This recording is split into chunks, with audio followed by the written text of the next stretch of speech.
낭낭님들 안녕하세요.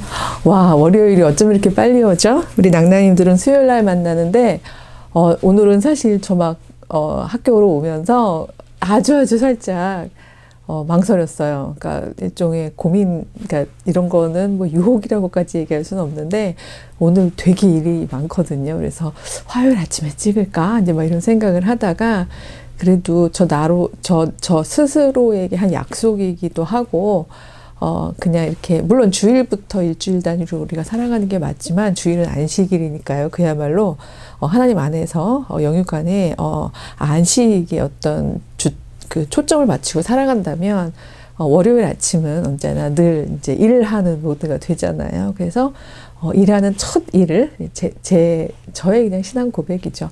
일하는 첫 일은 이 소형 튜브 이 성서 묵상을 하는 걸 해야지라고 이제 결심한 게 있었기 때문에 정말 피치 못할 사정이 아니면 찍으려고 하는데 저도 모르게 오늘 막 내일 찍을까 막 이런 살짝 고민을 하긴 했지만 예, 결심이 이겼습니다. 이게 의지가 되게 필요한 상황인 것 같아요. 지난 시간에 에바다에 대해서 했죠. 예, 열려라. 참깨는 아니고, 예, 그래서 우리가 정말 순식간에 열리든 아니면 뭐 걸어가는 나무를 보는 것 같다 선명하게 보는 것처럼 우리 삶 가운데서 서서히 열리든 중요한 것은 예수님의 말씀을 우리가 밝히 듣고, 그쵸? 우리 마음속에 온전하게 이해하고 그리고 이 사람들은 예수님의 사역을 직접 본 사람들입니다만, 이 모습만이 아니라 예수님께서 보라 하신 것들을 잘 보고, 그쵸? 그 다음에 전하라 하신 것들을 선명하게 전할 수 있는, 분명하게 전할 수 있는, 보고 듣고 말하는 거를 정말 잘 할 수 있도록 에바다, 열리는 삶을 살아갔으면 좋겠다, 이런 의미에서 말씀을 드렸다면, 오늘은 이제 마가복음에 있는 아마 다 아실 거예요. 베드로가 예수님을 주는 그리스도이시오 살아계신 하나님의 아들이십니다 고백했던 그 어떤 굉장히 제자로서는 칭찬받았던, 그리고 정답을 맞췄던 놀라운 사건이죠. 이건 마가복음에만 있는 게 아니라 마태복음 16장에도 있고 누가복음 9장에도 있는 이야기인데요. 오늘은 제가 이제 베드로에다 초점을 맞출 건 아니기 때문에 베드로의 신앙 고백, 왜 많이들 설교하실 때 그 얘기 하시죠. 베드로가 처음엔 정답을 맞췄는데 이어서 예수님의 메시아 되심이 이게 막 영광의 메시아가 아니라 순환의 메시아라는 얘기를 들었을 때 막 이제 이 베드로가 나서서 그걸 제한하거나 어떻게 이제 말리는 그런 장면까지를 놓고서 이제 베드로에다 초점을 맞춰서 이야기들을 이제 많이 듣고 또 하시고 하는 걸로 알고 있습니다. 그게 뭐 잘못됐다는 얘기가 아니라 글쎄요, 제가 막 삐따닥한 사람은 아닌데 저 자꾸 이렇게 많이 한 것보다는 좀 이렇게 주변부 혹은 놓친 부분 이런 데 조금 초점을 많이 갖는 편인 것 같습니다. 근데 제가 이 마가복음을 아침에 이렇게 묵상을 하다가 깨달은 것은 예수님께서 사람들이 나를 누구라고 하느냐라는 이야기를 했던 예수님의 마음, 패기가 대단하죠. 예수님의 마음을 고민을 한다고 라고 생각을 하신다면 아마 우리가 대부분이 이 부분에 있어서 예수님은 너무나 온전하게 흔들림도 없으시고 본인에 대한 자기 정체성도 다 가지고 계시고 그리고 앞으로 어떻게 일이 진행될지에 대한 부분에 있어서도 요만큼도 뭐 두려움이나 갈등이 없으셨을 것이다 라고 생각하고 오히려 제자들을 가르치시는 의미에서 사람들이 나를 누구라 하느냐 이렇게 되게 여유 있게 물어보셨을 거라고 저도 여지껏 그렇게 생각을 했었는데 그 사람은 결국 자기 삶 속에서 묵상을 길어 올리잖아요. 근데 요즘에, 그러니까 사람이 자기 정체성을 만들어가는 이 시기들이 조금씩 있는 것 같아요. 그쵸? 이렇게 마디가 만들어지는.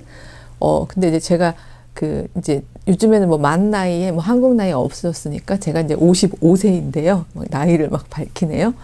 저는 한동안 55세는 이렇게 얘기하면 죄송하지만 저보다 나이가 많으신 낭낭이들한테는 인생을 이렇게 잘 마무리해 가는 단계일 거라는 생각을 좀 했어요. 진짜로.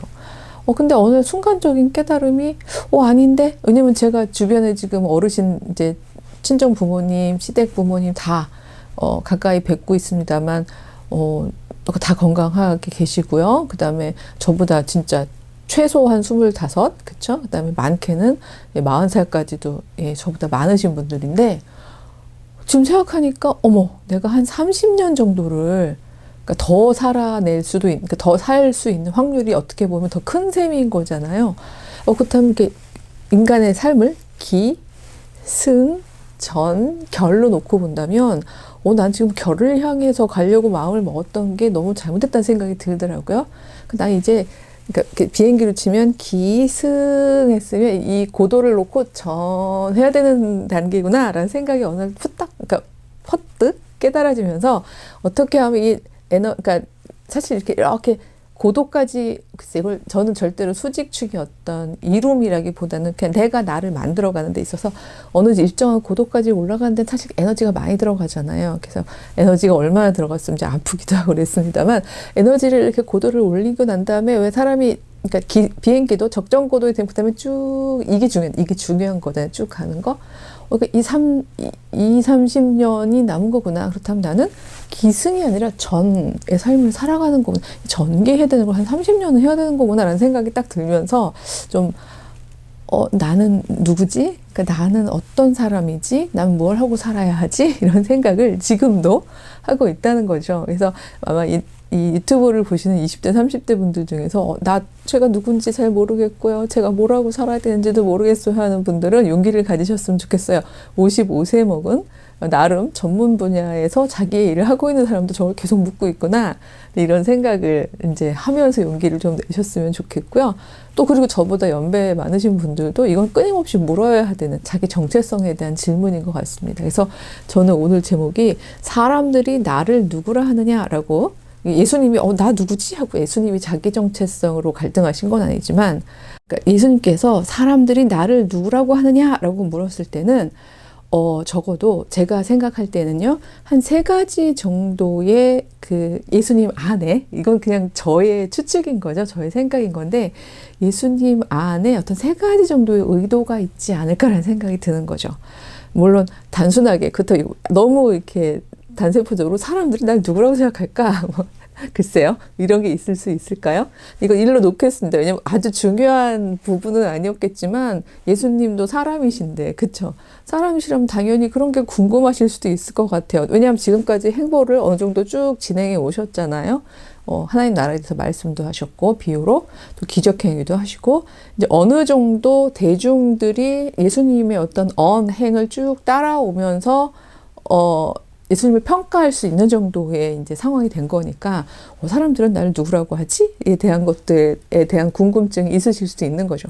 요거 하나만을 물으신 건 아닌 것 같아요. 그쵸? 그 다음에 2번째는 이러한 질문 뒤에 29절에 보면, 마가복음 8장 29절인데요.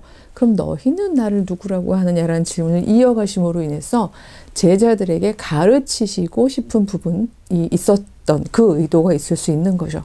근데 저는 이제 3번째 의도는 사실 여기 나타나 있지도 않고, 이렇게 3번째 의도를 얘기하시는 분들은 거의 없어요. 왜냐하면 그 얘기를 하는 순간 예수님을 뭐로 예수님이 아무리 인간이시지만 예수님은 하나님의 영과 날 때부터 계속 동행하셨던 그리스도이신데 어떻게 설마 그런 마음을 가지실 수 있으실까요? 라는 생각을 할 수 있는데, 때로는 사람들의 나에 대한 평가, 그 다음에 제자들, 정말 나랑 가까이, 제자들의 나에 대한 평가를 들어가면서 사실은 스스로 나는 누구인가에 대한 부분을 다시 한번 이렇게 그 내적 흔들림이나 어떤 내적 갈등을 다시 다잡는 그런 의도도 있을 수도 있지 않을까, 이렇게 조심스럽게 말씀을 드려야 될 것 같아요. 저는 그런 생각이 좀 들었어요. 예수님은 정말 사람의 마음을 갖고 사람의 갈등을 통과하셨다면 말이죠. 그래서 이 부분을 제가 막 열심히 오늘 마음이 바쁘다 보니까 본문을 읽지 않았습니다만, 그게 마가복음 8장 27절부터 29절 내용이거든요. 이것만 먼저 우선 좀 읽고 뒤에 얘기할게요. 예수와 제자들이 빌립보 가이사랴 여러 마을로 나가실새 길에서 제자들에게 물어 이르시되 사람들이 나를 누구라 하느냐?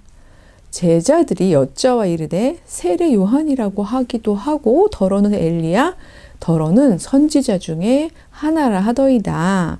이건 이제 유대 전통 안에서 얘기를 하는 거죠. 그랬더니 또 물으시되 너희는 나를 누구라 하느냐? 베드로가 대답하여 이르되 주는 그리스도시니이다 하매 이렇게 되어 있죠.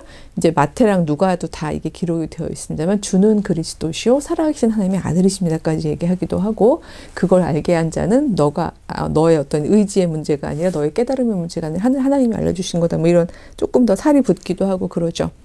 30절에 보면 이에 자기의 일을 아무에게도 말하지 말라 경고하시고 그래서 이 30절을 놓고서 신학자들은 이제 마가복음이 계속해서 예수님의 메시아 되심, 그 메시아의 순환에 대한 부분을 계속해서 이제 비밀로 붙이시는 이야기들 이게 어떤 계속 드러난다 해서 이걸 하나 이제 신학적인 그 강조점을 가지고 풀어내시기도 하더라고요. 근데 아까 말씀드렸던 것이 저는 사람들이 나를 누구라고 하는지 제자들이 나를 누구라고 하는지를 들으시면서 세 번째로 31절부터 사실 나는 이러한 삶을 살아가게 될 거야 라고 말씀을 하시죠.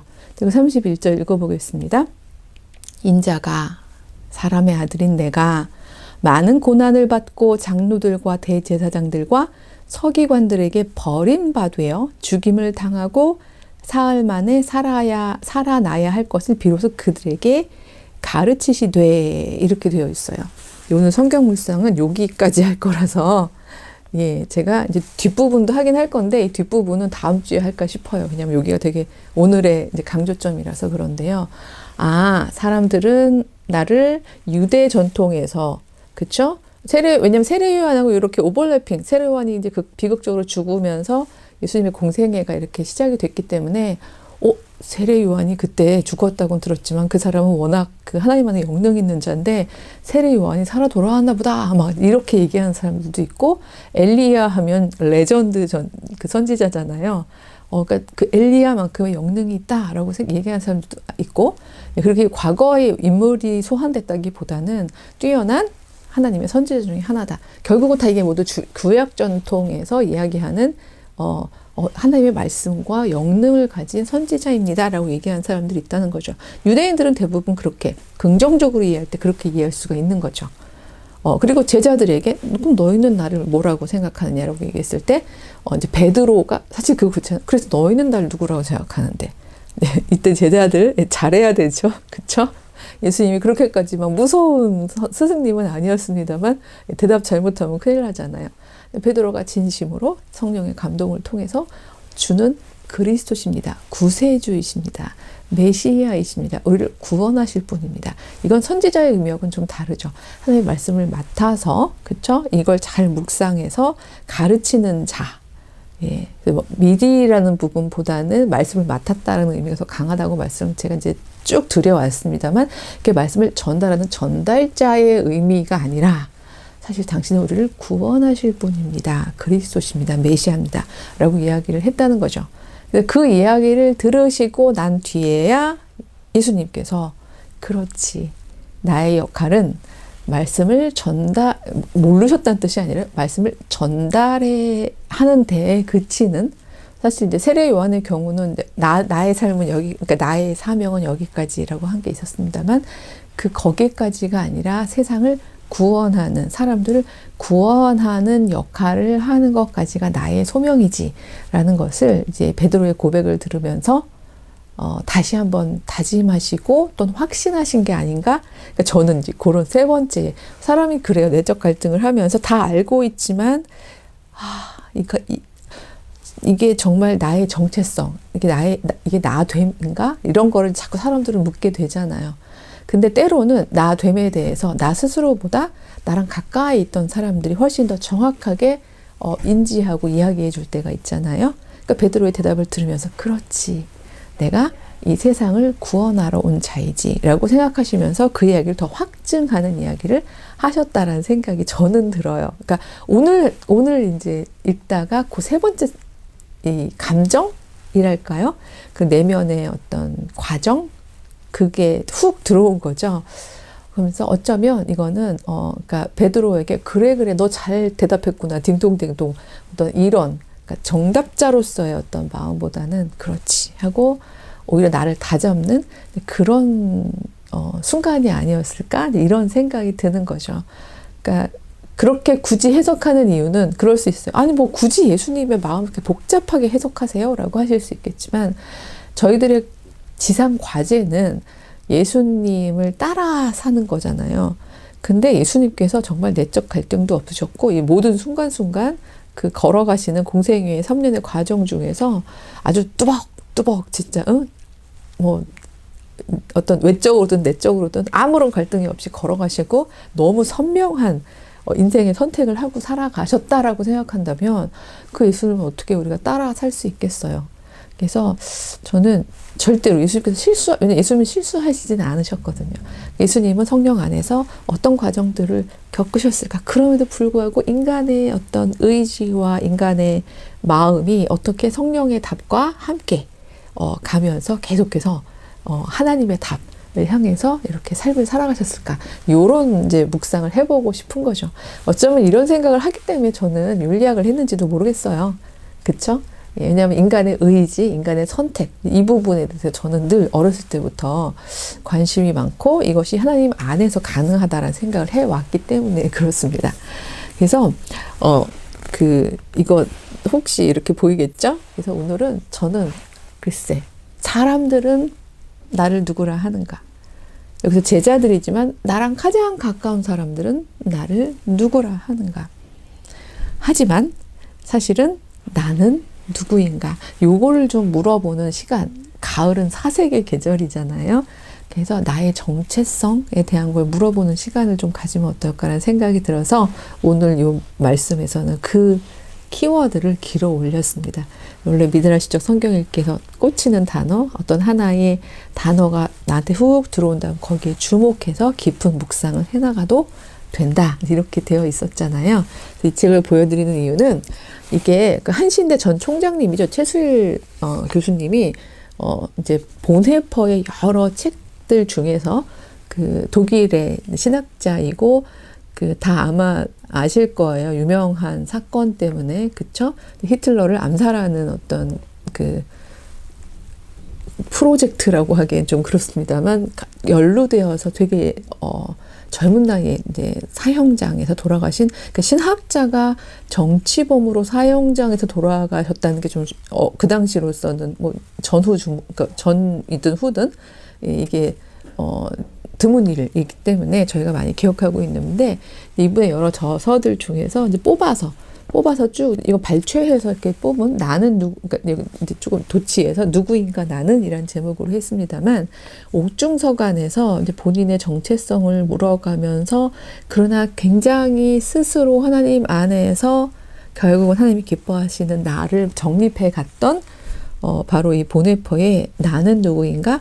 라는 부분이 있어서 이 부분을 절대로 뭐 보네퍼랑 예수님이랑 같은 레벨로 노는 건 아니죠. 하지만 예수님의 어떤 이런 내적 갈등 속에서도 메시아 되시는 그 사명을 아주 묵묵하게 결국은 제자들한테도 설명하고 본인도 다시 다짐하면서 한 발자국을 더 가까이 나아가시는 그 예수님을 따라 살아갔던 제자 한 사람의 이야기를 읽어드리면서 오늘은 좀 마치려고 해요.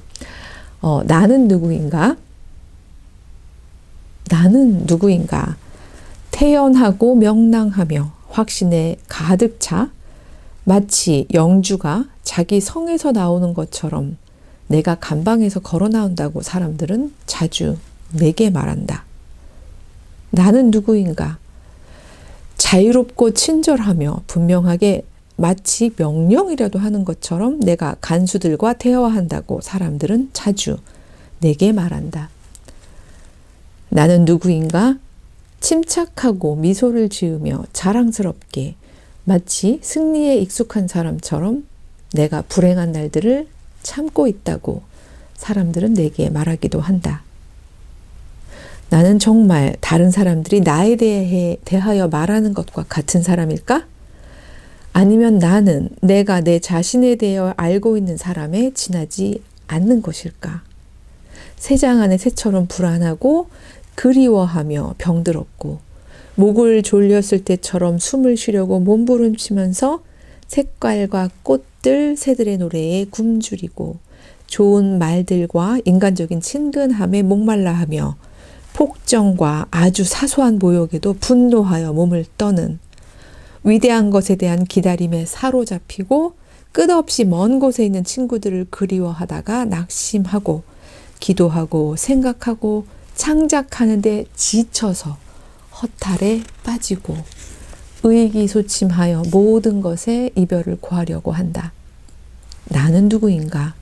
전자인가? 후자일까? 오늘은 이런 사람이고 내일은 다른 사람인가? 양자가 동시에 나일까? 사람들 앞에서는 위선자이고 나 자신 앞에서는 경멸할 수밖에 없는 불쌍한 약자일까? 아니면 아직 나의 마음이 이미 얻은 승리 앞에서 혼란에 빠져 결국 패잔병이 된 군대와 같단 말인가? 나는 누구인가? 이 고독한 물음이 나를 비웃는다. 내가 어떤 사람이건 오 하나님, 당신은 나를 아십니다. 나는 당신의 것입니다. 옥중서신이거든요. 감옥 안에서 한창 잘 나가는 신학자요, 엘리트 지식인으로서 살아갈 수도 있는 삶의 여건이 있었음에도 불구하고 그것이 그 전쟁을 일으켰고 주범이었던 독일의 한 시민으로서 신학자로서 본인의 선택지일 수 없다라는 신앙적 그리고 지식인의 판단하에 다시 독일로 돌아가서 이런 삶을 살아가다가 진짜 옥중에 갇혀있는 자기 자신에 대해서 끊임없이 그쵸. 근데 그 모습을 사람들은 오 멋있어. 어떻게 감옥에서도 영주처럼 걸어 나오세요? 이런 그렇죠. 이런 이야기들을 들어가면서 사람들은 나를 그렇게 말하는데 사실 내면에 있는 나는 막 이 옥중 바깥에 있었던 삶들을 그리워하고 그쵸? 막 이 안에서의 삶이 너무 힘들고 막 모욕감을 느끼고 도대체 어느 게 나지? 이 양자가 다 나인가? 이런 것들을 고민하는 30대 후반의 신학자의 모습을 너무 진솔하게 그려준 거죠. 그래서 저는 어쩌면 예수님도 이런 갈등을 1, 2, 3주에 요만큼은 하시지 않았을까 사람으로서. 하지만 그 사람들의 이야기를 듣고 제자들의 이야기를 들으면서 그러나 하나님, 저는 하나님 당신의 것입니다. 이건 변하는 게 아니니까요.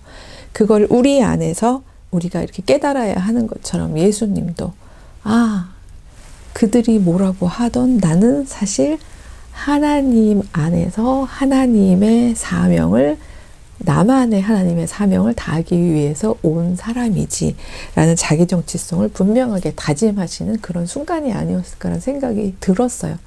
그래서 비로소 베드로의 말에 용기를 얻으시면서 그렇지 너가 옳게 보았구나. 인자로서 사람의 아들로서 나의 몫은 십자가를 지고 그쵸? 고난을 통해서 다시 부활하는 바로 그 삶의 상징을 이루는 그 실제를 또 보여주는 그러한 일을 내가 하고자 함이지 나는 하나님께 그 사명을 받았지 하는 부분을 다시 다짐하시는 그런 순간이 아닐까라는 생각이 들었습니다. 이렇게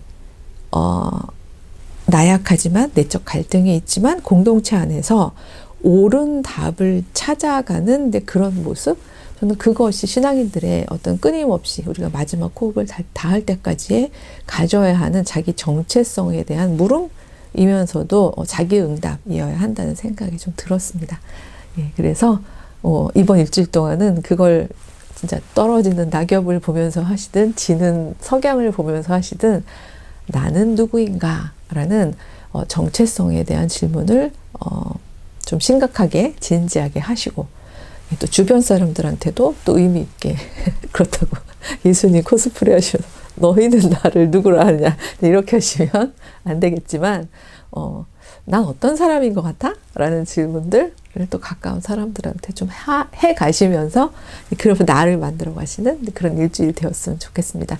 뒤에 이야기를 가지고는 다음 시간에 또 묵상을 해 보도록 하겠습니다.